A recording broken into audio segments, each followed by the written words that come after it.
예, 오늘 이 주어진 말씀을 통해서 우리가 신앙의 가치에 대해서 알아보려고 합니다. 다른 말로 하면 헌신의 가치에 대해서 우리가 충성하고 섬기는데 이 가치가 어떻게 평가될 것인가에 대해서 나누려고 하는 겁니다. 자, 우리가 방금 얘기한 거 우리의 신앙, 헌신, 충성, 섬김 이 모든 것을 오늘 성경은 공적이라고 이야기하고 있습니다. 우리가 평생 신앙생활을 하면서 공적을 쌓게 되는 것입니다. 이해가 되시죠? 오늘 성경에서 기록한 것처럼요. 자, 그런데 오늘 성경이 재미있는 것은 우리가 쌓은 이 평생의 공적이 어떤 것은 금은 보석과 같이, 거기서 잘라야 되겠죠? 금은 보석과 같이 항구적이고 영원한 가치로 판명이 날 것인가? 그런가 하면은 이제 12절 하반절처럼 우리가 평생 쌓은 공적이 나무나 풀이나 짚으로 판명이 될 것인가 하는 이 문제를 다루려고 하는 것입니다. 나무나 풀이나 짚으로 판명이 된 것은 어떻게 되느냐면요, 그것은 불에 타서 없어져 버립니다. 그것은 무가치한 것으로 판명이 납니다. 아무것도 남는 것이 없습니다. 우리가 평생 쌓은 공적이 다 불살라져서 아무것도 안 남으면 여러분, 이 얼마나 안타까운 일입니까? 그래서 우리가 이 문제에 대해서 나누려고 하는 것입니다. 자, 먼저 이 주제에 대해서 불신자는 이 주제에 대해서 해당조차도 되지 않는다는 것입니다. 이 주제는 우리 믿음을 가지고 살아가는 사람들에게만 해당되는 것입니다. 불신자는 이걸 따질 계제조차도 안 된다는 거예요. 불신자는 공적 자체가 성립되지 않습니다. 왜 그럴까요? 그가 어떤 일을 할지라도 그 동기가 하나님에 의해서, 하나님을 통해서 하나님께서 기뻐하시는 동기로 행할 수가 없기 때문에 그렇습니다. 그렇지 않습니까? 그러니까 아무리 법 없이 살만한 사람이다 이야기를 할지라도 그것은 인간 사회에서의 이야기지 그의 동기가 하나님으로부터 온 것이 아닐 것 아닙니까?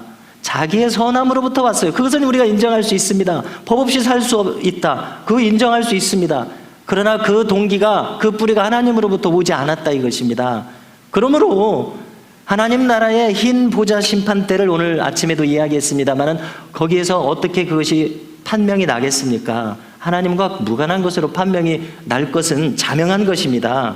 그러니까 안타깝지만 이것이 영적인 실상이요 성경적인 진실인 것입니다. 그러므로 어떤 분이 법 없이도 살만한 분이다라고 했을 때 우리가 일단은 그분 속까지 들어가 보지도 않았고 일단 그것을 그대로 인정한다고 할지라도 그것은 딱 인간 사회 안에서 이야기지 거기다 너무나 많은 의미 부여를 하지 말아야 하는 것이 우리 말씀을 믿는 자세라는 결론을 가지게 되었습니다. 여러분, 그 사람의 재산, 그 사람이 쌓은 명예, 그것이 하나님으로부터 기인한 것이 아니면은 그것을 영원이라는 관점에서 어디에 그 용도가 있겠습니까? 그것은 써먹을 것이 없고 써먹을 수가 없고 하나님 나라와 아무 상관이 없다는 것, 우리는 이것을 반드시 정리를 해야 되겠습니다. 이 정도만 얘기하고요. 그러면 오늘 말씀 12절 13절을 핵심되는 부분인데요, 다시 한번 펼치셔서 함께 읽겠습니다. 12절 13절 함께 읽으십니다. 만일 누구든지 금이나 은이나 보석이나 나무나 풀이나 짚으로 이 터 위에 세우면 각 사람의 공적이 나타날 터인데 그날이 공적을 밝히리니 이는 불로 나타내고 그 불이 각 사람의 공적이 어떠한 것을 시험할 것임이라. 아멘. 자, 여기서 먼저 터라고 이야기한 것은 우리 앞부분에 다 나와 있지만 제가 요약해드리면은 이 터는 11절 하반절에 있습니다. 예수 그리스도를 가리키는 것입니다. 잠시 배경 설명을 하자면은 여기는 지금 고린도 전서입니다. 그렇죠? 후서입니까? 전서죠? 고린도 교회는 사도 바울과 아굴라 브리스길라 부부가 세웠습니다. 아테네에서는 실패했지만 고린도 교회를 세울 때는 그럼 내가 이제 헬라 철학 이런 지혜로 안 하겠습니다. 내가 가말리알 문화에서 배운 지식 가지고 안 하겠습니다. 오직 십자가의 능력으로 내가 하겠습니다. 이렇게 결심하고 열매를 맺은 곳이 고린도 교회였습니다. 에베소 교회도 바울이 각별하게 사랑했지만 고린도 교회도 고린도 전후서 길게 서신을 쓸 만큼 고린도 교회도 너무나 사랑했습니다. 자기가 이제 마음을 새롭게 결심하고서 맺은 첫 번째 교회이기 때문에 그렇고 얼마나 교우들이 바울의 사랑의 대상이었겠습니까? 바울이 고린도 교회를 세웠는데 바울이 이제 계속 전도 여행을 다니니까 다른 곳으로 갈 때 이제 아볼로가 왔던 것입니다. 아볼로는 알렉산드리아 출신이라고 했죠. 알렉산드리아는 오늘날로 말하자면은 이집트의 카이로, 이집트 수로가 카이로 아닙니까? 그러니까 애굽 출신인 거죠. 근데 아볼로는 아주 지성적인 분이었습니다. 그래서 지금 바울이 얘기하는 것입니다. 나는 터를 닦고 심었고, 그런데 아볼로는 물을 주었다, 이렇게 설명하는 것입니다. 교회를 창립한 사람은 바울이고, 그 다음에 바울이 이제 다른 곳으로 갔을 때 아볼로가 와서 심겨진 씨앗들, 나무들, 성도들을 양육했다, 이런 이야기입니다. 그리고 나서 하는 얘기입니다. 그래서 여기서 이 터는 예수 그리스도시다, 이렇게 얘기하는 것입니다. 지금 교회라는 집을 건축하고 성도라는 집을 건축하는 데 있어서 터를 닦아야 되는데 그 터는 예수 그리스도이시고 예수 그리스도 외에 아무런 다른 터가 없다는 것입니다. 여기서부터 출발한다는 것입니다. 그래서 바울은 심었고 아볼로는 물을 줘서 이렇게 합력해서 지금 교회를 세워가고 있다, 이런 얘기입니다. 그런데 지금 바울이 말하는 것은 방금 함께 읽으신 12절 13절에서 이 터 위에 누구든지 이제 바울이 되었든 아볼로가 되었든 그 다음에 다른 사역자가 되었든 그 다음에 고린도 교회 안에 다른 어떤 성도들이 되었든 말씀을 전하고 봉사하고 충성하고 섬기고 또 여러 가지 하나님께서 기뻐하시는 일들, 하나님께서 바라시는 일들을 행하더라는 것입니다. 자, 그런데 이 모든 것이 지금 2000년 전에 고린도 교회가 세워졌었죠. 자, 이제 2000년도 더 지나서 장차 이제 일곱째 인이 떼어지고 나팔소리와 함께 예수님께서 재림하셔서 그 후에 백보자 심판대가 펼쳐져서 그들이 지상에서 행했던 모든 공적들이 심판을 받는 그 순간을 설명하고 있는 것입니다.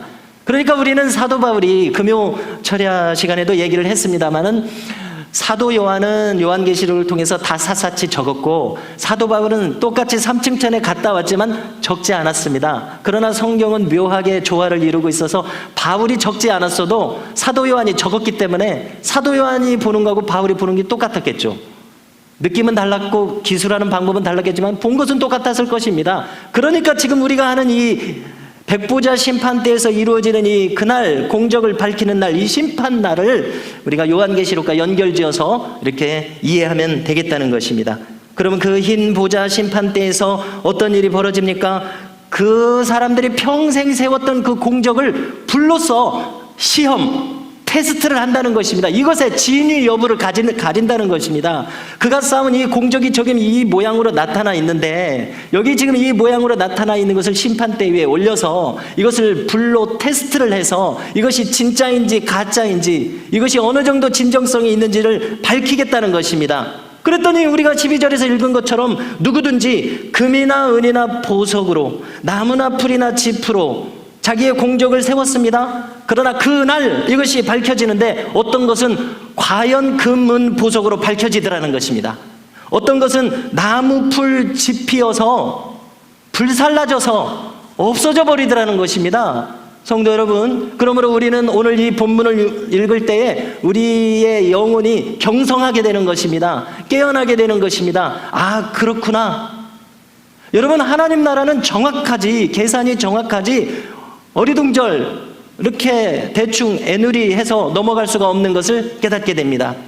숨길 수가 없고 속일 수가 없고 아닌 것을 기다고 할 수가 없습니다. 그렇지 않겠습니까? 그래서 그날 공적에 의해서 이렇게 밝혀지는 것입니다. 그래서 우리는 오늘 이 내용을 참 귀담아 들어서 우리의 신앙생활에 큰 참고 자료로 사용할 수 있기를 바랍니다. 여러분 13절에 보니까 그날의 공적을 밝히겠다고 했죠. 그날은 심판의 날입니다. 흰 보자 심판의 시간입니다. 자, 그것을 판별하는 방법은 지금 불사르는 것이었습니다. 자, 그런데 14절을 읽어드리겠습니다. 만일 누구든지 그 위에 세운 공적이 그대로 있으면 상을 받고, 자, 그대로 남아있는 재료들은 금, 은, 보석입니다. 그 사람이 세웠던 공적, 즉 그가 했던 섬김, 충성, 봉사, 전도를 그 당사자가 행했는데 그것이 이 불시험을 견디고 나니까 금은 보석으로 드러나더라는 것입니다. 그것의 진정성이 그제서야 이제 드러난 것입니다. 그런데 여러분, 놀랍게도 이제 15절로 가서 뭐라고 기록합니까? 누구든지 그 공적이 불타면 해를 받으리니 말씀하고 있습니다. 나무나 풀이나 지푸라기로 지은 그 공적이 불타서 없어져 버리는 자체가 해 아니겠습니까? 자기가 평생 쌓았던 것이 그날 흰 보좌 심판대 위에서 불살라져서 다 사라져 버립니다. 어쩌면 자기는 그것을 진짜라고 믿었었는지도 모릅니다. 혹은 어떤 사람은 그것이 자기가 진짜로 행하고 있다고 자기를 속이면서 했을는지도 모르죠. 어떤 사람은 그러니까 무지한 가운데서 행했을는지도 모릅니다. 그러니까 자기가 평생 세웠던 것이 다 불살라 사라져버리더라는 것입니다. 여러분, 그 자체가 엄청난 타격인 것입니다. 엄청난 해를 받는 것입니다. 심지어 15절의 하반절을 보니까 겨우 구원을 받는 것 같은 사람도 있더라는 것입니다. 여러분, 가만히 생각해 보니까 우리가 지난 재난기회에 마태복음 7장에 예수님께서 충격적인 선언을 하는 것을 받는 사람들이 있었습니다.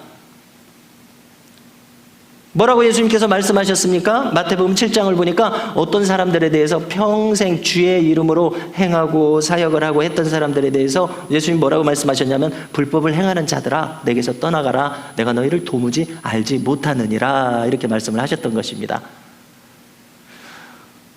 불법을 행하는 자들아 내게서 떠나가라, 내가 너희를 도무지 알지 못하노라. 주님께서 기뻐하시는 사람이었으면 나와 평생 함께 하자고 했을 것입니다. 그것이 저 천성 새 예루살렘 성에서 함께 주님과 거하는 것입니다. 그러나 주님께 인정받지 못하고 주님께 용납되지 못했기 때문에 그들은 내게서 떠나가라, 너희들과 함께 있을 수 없다고 이야기를 한 것인데, 그것은 영원토록 함께 할 수 없다는 것입니다. 그런데 오늘 말씀 15절 하반절을 보니까 이 사람들은 이 마태복음 7장에 완전히 버림받는 사람들보다는 형편이 나은 사람들이라는 것입니다. 공적이 다 불타서 없어져 버렸지만 구원받을 만한 정도의 믿음은 그들이 가지고 있다는 사실이 너무나도 다행스럽습니다. 내게서 떠나가라는 말을 들은 것이 아니라 사도 바울이 보니까 그들의 공적이 불 가운데 다 타버리고 불 가운데서 그들이 겨우 자기 자신 몸뚱이 하나만 남아있더라, 이것입니다. 표현이 좀 그렇습니다만은 자기 혼자만 겨우 구원을 받더라, 이것입니다. 여러분, 우리는 이것을 엄중하게 이해해야 할 것입니다. 여러분, 가만히 여기서 한 가지 생각할 것이 있는데요. 본인이 지금 행한 공적이 다 사라져 버렸는데요. 첫 번째는 자기가 무지해서 이것이 자기가 가짜를 쌓고 있는 것을 모를 수가 있을 것입니다. 그렇지 않겠습니까?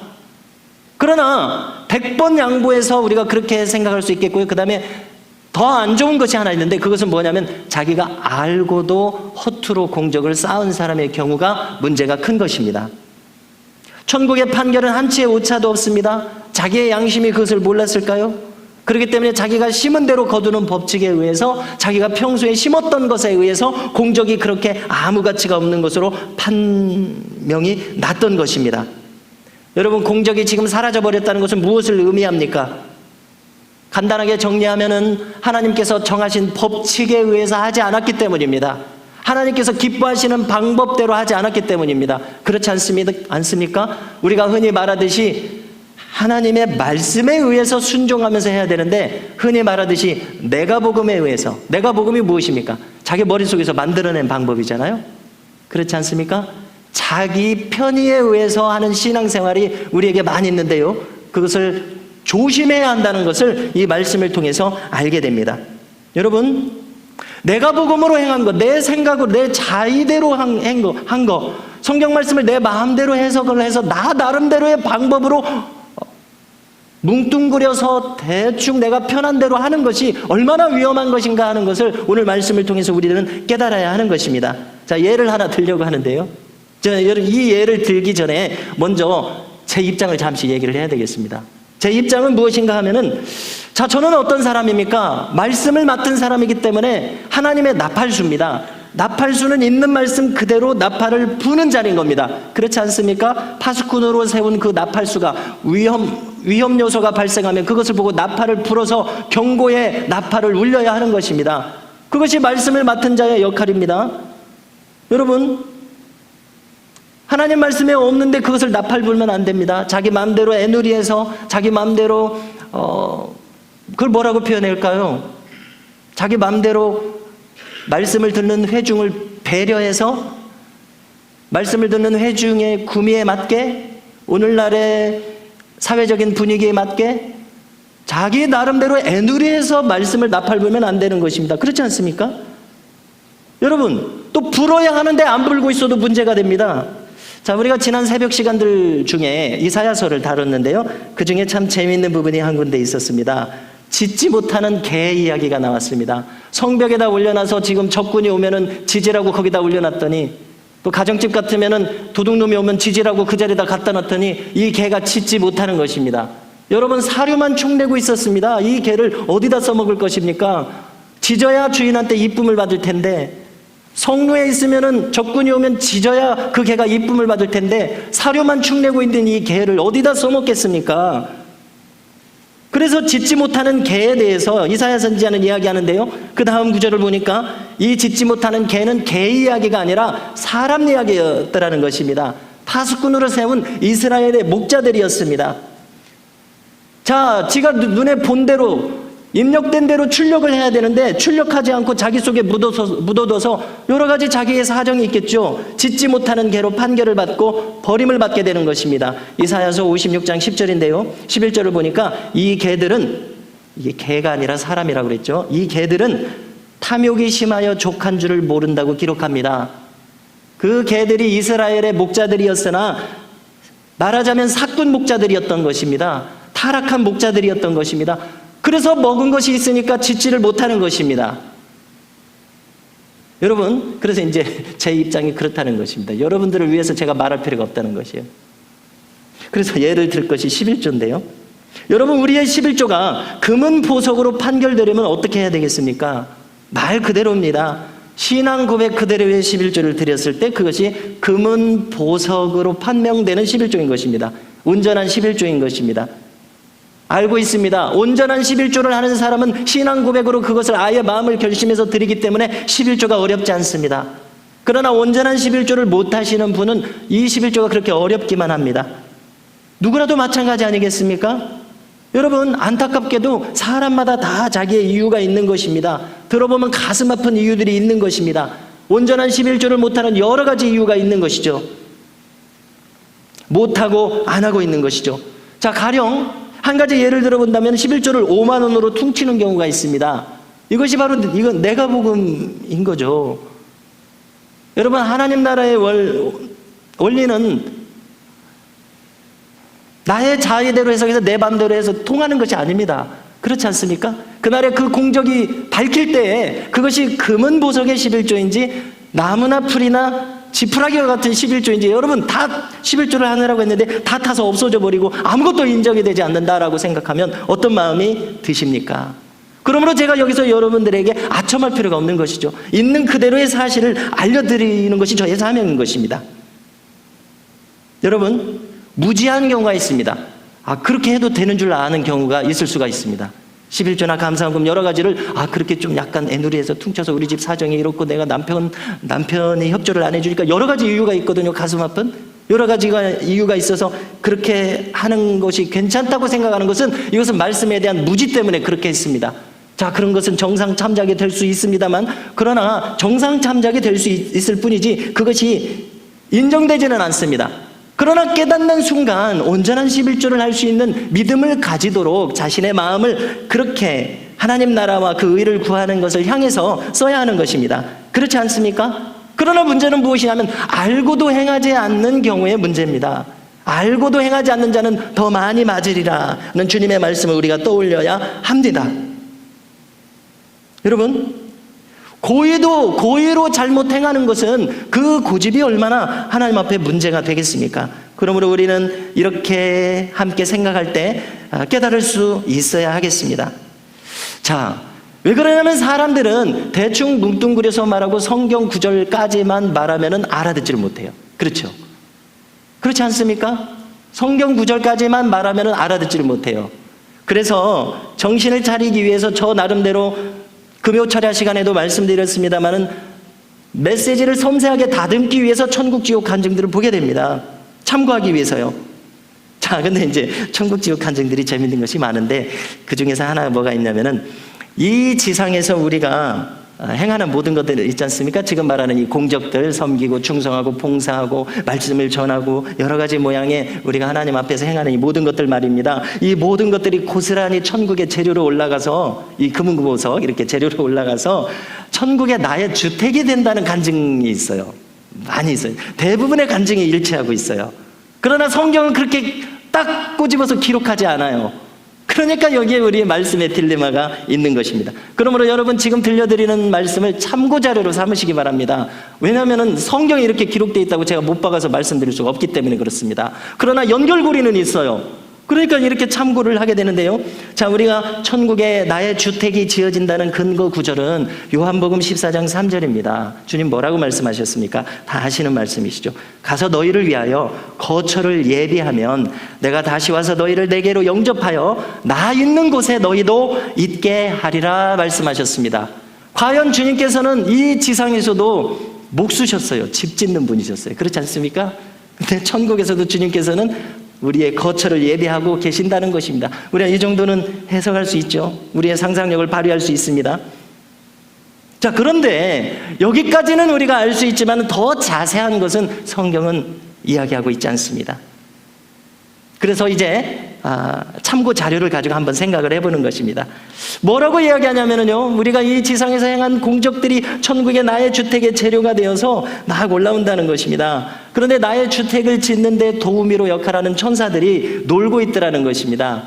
왜냐하면 어떤 때는 잠깐 금은 보석의 재료가 올라와서 천국의 집을 지었는데 어느 순간부터는 이 사람이 풀과 나무, 지푸라기 이런 것들만 재료가 올라와서 천국의 집이 올라가지 않더라는 것입니다. 천국에서 인정되지 않으니까요. 집이 올라가지 않더라는 것입니다. 진척이 없습니다. 우리가 이렇게 이런 연결고리를 생각해 볼 수 있겠다는 것입니다. 여러분 한번 가만히 생각해 보십시오. 아까 오전에 제가 어떤 분은 중학생인데도 저분은 장로님이 되시겠구나 이런 것을 알 정도였다고 말씀을 드렸습니다. 여러분 우리도 마찬가지입니다. 우리가 이 안에서 함께 신앙생활할 때 내가 일부러 그렇게 하지는 않지만 은연중에 우리가 어떤 느낌을 가지게 되는 것입니다. 저 목사님에 대해서, 저 장로님에 대해서, 저 집사님에 대해서, 저 권사님에 대해서 우리가 은연중에 저 권사님의 저런 아름다운 모습을 담고 싶습니다. 저 장로님의 저런 본이 되는 모습 얼마나 아름답습니까? 하는 생각을 가지게 되는 것입니다. 그렇지 않습니까? 여러분 그래서 우리가 방금 나눈 것을 한번 대비를 해본다면요, 참고 자료에 지금 대입을 해서 생각해 본다면은 제가 지난 주 중에 생활을 하면서 제가 이제 제 머릿속에 떠오른 것 중에 하나는 이제 우리 교회 존경스러운 어떤 장로님, 권사님들이 떠오르면서 바로 이제 이 주택의 문제를 생각하면서 저는 이제 겨우 담임 목회를 본격적으로 시작하지 않았습니까? 그래서 마음껏 이제 담임 목회 역할을 부여받았으니까 마음껏 기도할 수 있습니다. 마음껏 말씀을 연구해서 전할 수 있습니다. 마음껏 내가 전도하고 싶으면 전도할 수가 있습니다. 여러분 저의 이 곤란한 처지를 한번 들어보십시오.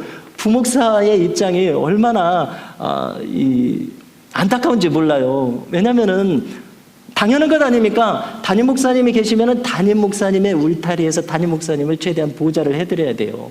그러니까 자기가 어떤 은혜를 받았다고 해서 자기 마음대로 뭘 마음대로 하면 안 되는 자리인 거예요. 그렇지 않습니까? 그러니 자기가 어떤 은혜를 받았다고 어떤 말씀을 담대하게 어떤 과정이나 절제함 없이 막 선포할 수가 없는 것입니다.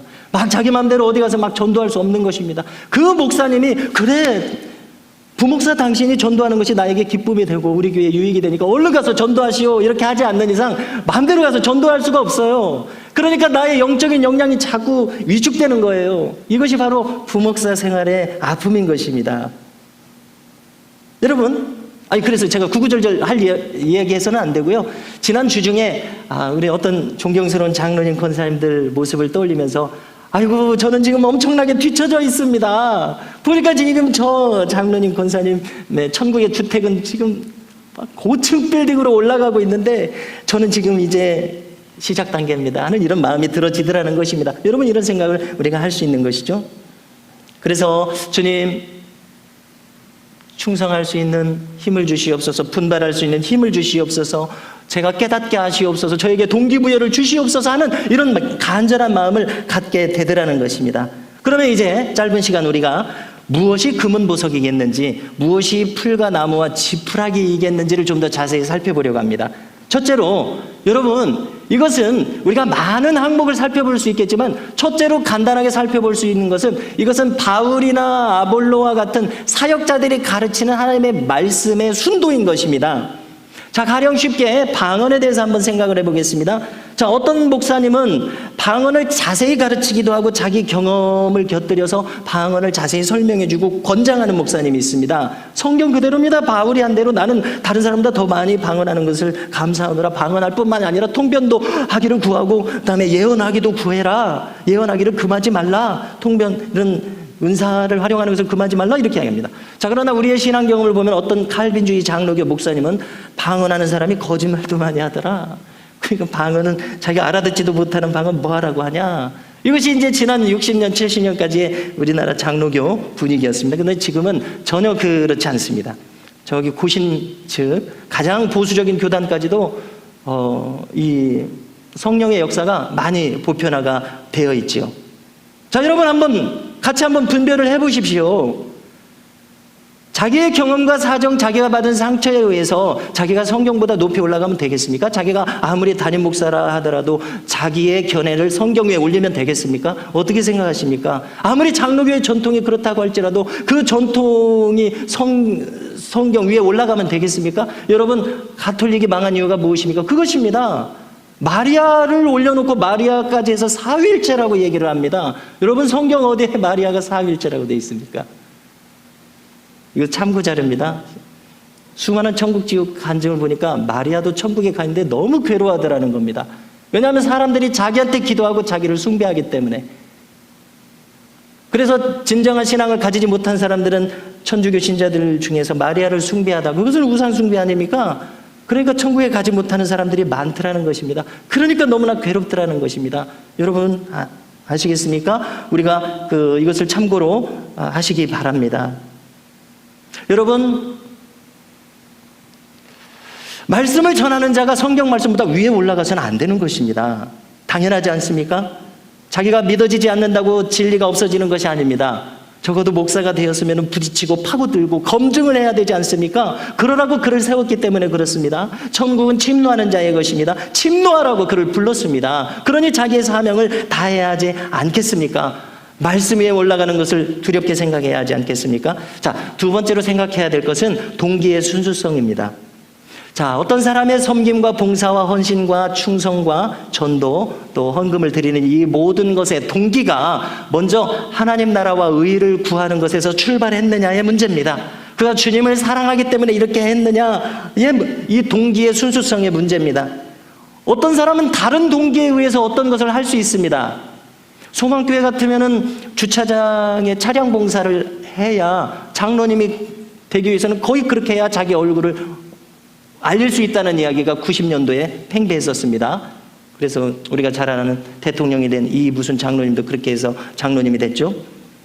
여러분, 어떤 사람은 그 동기가 순수한 동기가 아니라 직분을 얻기 위해서, 직분상 체면을 유지하기 위해서, 주보의 이름이 나오니까, 교회 내 내가 누구하고 라이벌인데 그에게 뒤질 수 없어서, 여러분, 이런 동기들은 하나님 나라와 의를 구하는 동기, 주님을 사랑해서 하는 동기가 아닌 불순한 동기가 되고 있는 것입니다. 그러므로 우리는 우리의 동기를 살펴야 할 것입니다.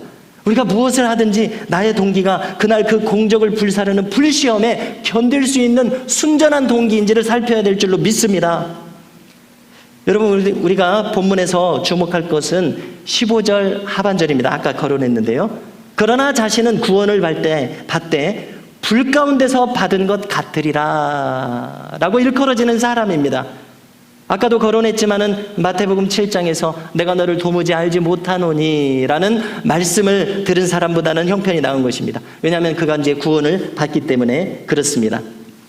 어떤 면에서 그의 동기나 그의 어떤 교리나 다른 어떤 요소들이 부족하긴 해도, 쉽게 말해서 동기가 조금 불순한 부분이 있어도 지옥 갈 정도는 아니었던 것입니다.